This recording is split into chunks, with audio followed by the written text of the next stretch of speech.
Franz-Olivier Gisbert, bonjour. Bonjour Richard. Journaliste, éditorialiste, biographe, présentateur de télévision et écrivain, vous publiez aux Presses de la Cité Bernard Tapie, entre autres, Bernard Tapie, leçon de vie, de mort et d'amour.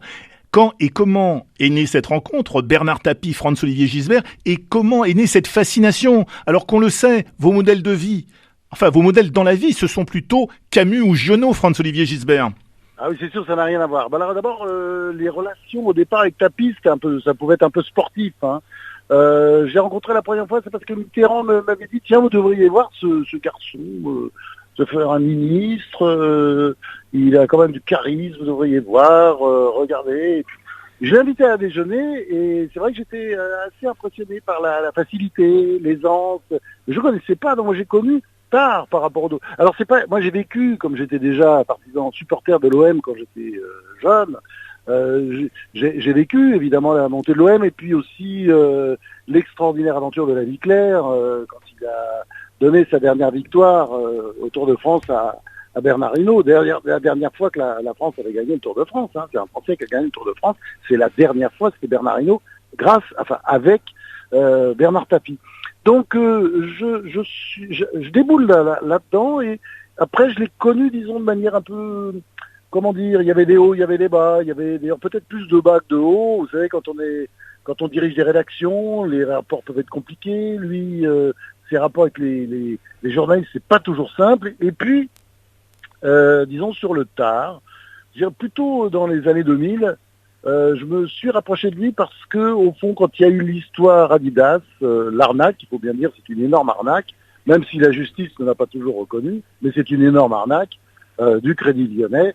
Bon, enfin, il est vrai que la justice a souvent décidé que Bernard Tapie était coupable, de toute façon forcément coupable, mais j'ai bien vu que cette histoire-là ne tenait pas debout, c'est-à-dire que c'était une entreprise qui a été vendue 4 milliards au Crédit Lyonnais, qui se l'est vendue à lui-même, avant de la revendre 4 milliards, donc le Crédit Lyonnais, vend l'entreprise 2 milliards, la revend 4 à Robert Louis Dreyfus, qui lui n'a pas mis un copec là-dedans, c'est-à-dire a emprunté au Crédit Lyonnais, vous voyez ce que ça veut dire? Oui. Et ensuite, tout ça va à la bourse, ça fait 10 milliards, donc Robert Louis Dreyfus a dû se mettre 2 milliards 4 dans les fouilles, les autres, faites le calcul, ça fait 7 milliards.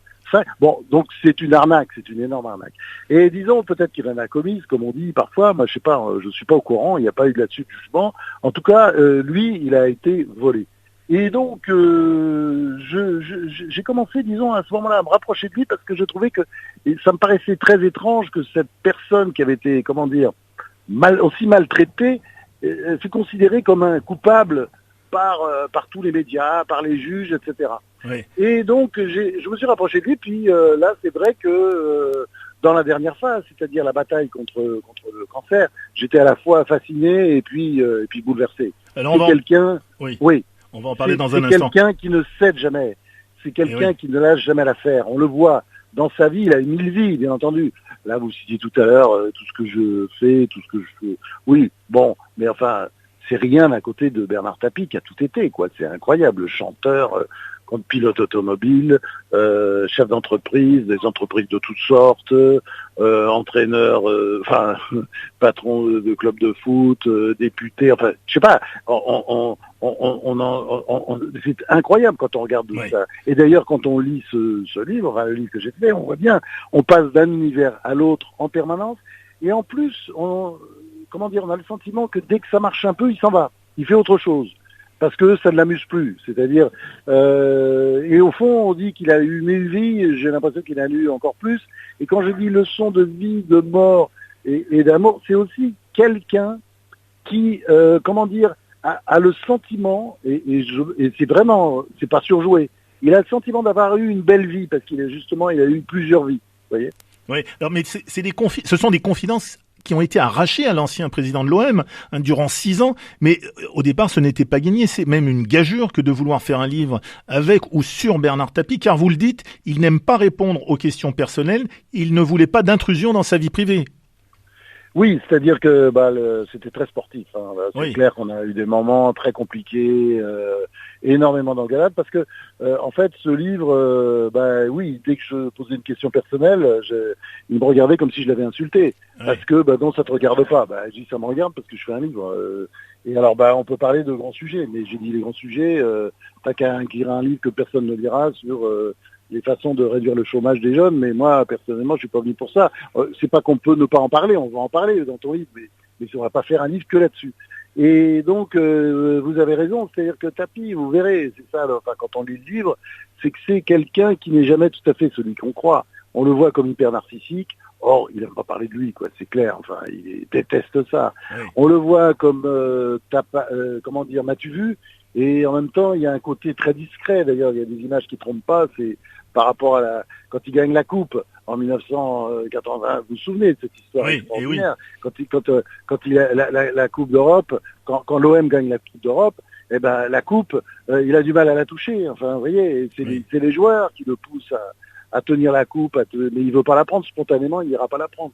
Parce qu'il est fait comme ça. C'est-à-dire, et on n'a pas du tout ce sentiment-là, bien entendu, parce que c'est pas l'impression qu'il donne, mais je le répète, l'impression que donne Tapi, c'est pas vraiment ce qu'il est. C'est-à-dire, l'apparence, et il faut se méfier avec lui des apparences. Alors on découvre dans votre ouvrage des tas de facettes inconnues sur Bernard Tapie. Par exemple, une chose plutôt inattendue, son rapport à la religion. On apprend que Bernard Tapie prie tous les jours, à genoux, pendant 5 minutes, parfois 1 heure. Oui, c'est incroyable. Il prie tout le temps. Son rapport aux animaux aussi est complètement dingue. Et puis il est capable de très beaux gestes, comme par exemple cette petite fille dont je raconte l'histoire. Attendez, franchement, c'est une histoire, il ne m'a même pas raconté. C'est son fils qui me l'a raconté. Je lui dis, qu'est-ce que c'est que cette histoire? Il m'a fusillé du regard. Comment tu sais ça?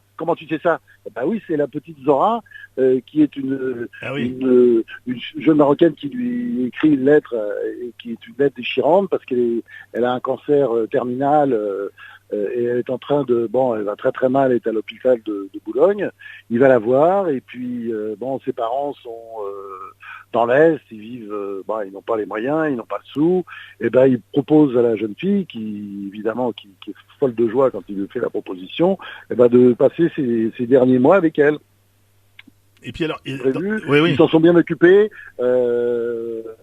Dominique, sa femme et Bernard Tapie s'en sont bien occupés et elle était traitée comme un des enfants. Elle est en vacances, elle est allée en vacances avec eux au Maroc, au sport d'hiver, etc. Elle était traitée comme un enfant. Ça, c'est Bernard Tapie aussi, c'est-à-dire. Mais jamais vous avez des reportages dans Paris Match comme ça aurait été avec n'importe qui d'autre. Et alors dans votre livre, il y a aussi cette scène où des agents de l'EDF viennent chez lui pour couper le courant et qui finissent par repartir.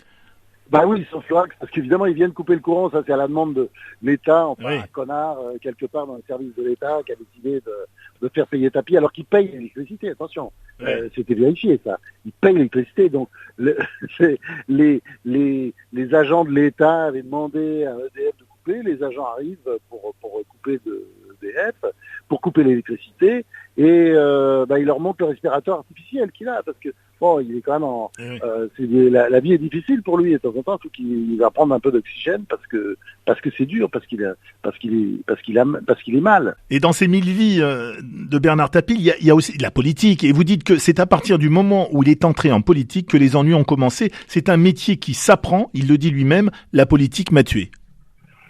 Oui.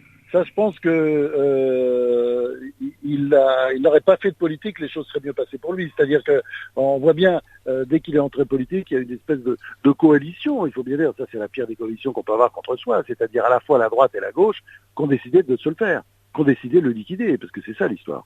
Oui. Bien sûr. Et vous racontez aussi, c'est un monstre d'énergie qu'on n'imagine pas. Pensez qu'avec son cancer, il ne prend pas d'antidouleur. Son fils Laurent vous confie même, après une opération de plusieurs heures, qu'est-ce qu'il voit son père en train de faire des pompes. Vous dites aussi, Tapie, un homme qui rebondit. Non, c'est un homme qui ressuscite. Oui, absolument. C'est-à-dire qu'il a passé sa vie à ressusciter, et là, dans la dernière période, c'était encore plus difficile. On voulait le tuer sur tous les plans, à tous les niveaux. Et ce qui est extraordinaire là, c'est que dans la difficulté, souvent on rencontre comme les grands personnages comme ça dans la difficulté. Dans la difficulté, il cède rien, quoi. Il est toujours en bataille.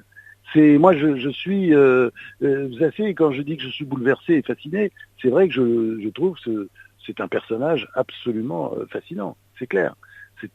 Comment dire, rien ne laissera... Vous voyez, et voilà, c'est la formule en fait, c'est ça, il mourra vivant. Il mourra vivant. Tapie, l'homme aux 1000 vies, il y a une foultitude de tapis en lui. Lequel vous aura le plus fasciné, Franz-Olivier Gisbert? L'homme. Parce que bon, il y a évidemment le type avec toutes les casquettes qu'il a pu avoir, mais l'homme est absolument fascinant. L'homme qui vous regarde, qui vous toise, qui peut vous brutaliser, qui vous engueule.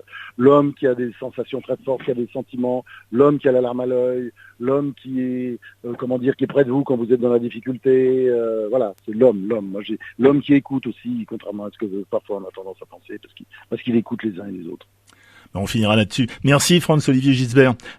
Merci Richard. Je rappelle le titre de votre ouvrage, Bernard Tapie, leçons de vie, de mort et d'amour aux presses de la Cité, en compétition pour le prix Charles Aznavour 2021, qui sera remis donc le 3 décembre à Marseille. À très bientôt, Franz-Olivier. Merci, à bientôt Richard. Au revoir. Au revoir. La question jeu, RCF Cultura au Bagne, 2 cartes cadeaux de 30 € à gagner. Pour les 2 premières réponses au 04 91 50 82 33, 04 91 50 82 33. La question, la voici.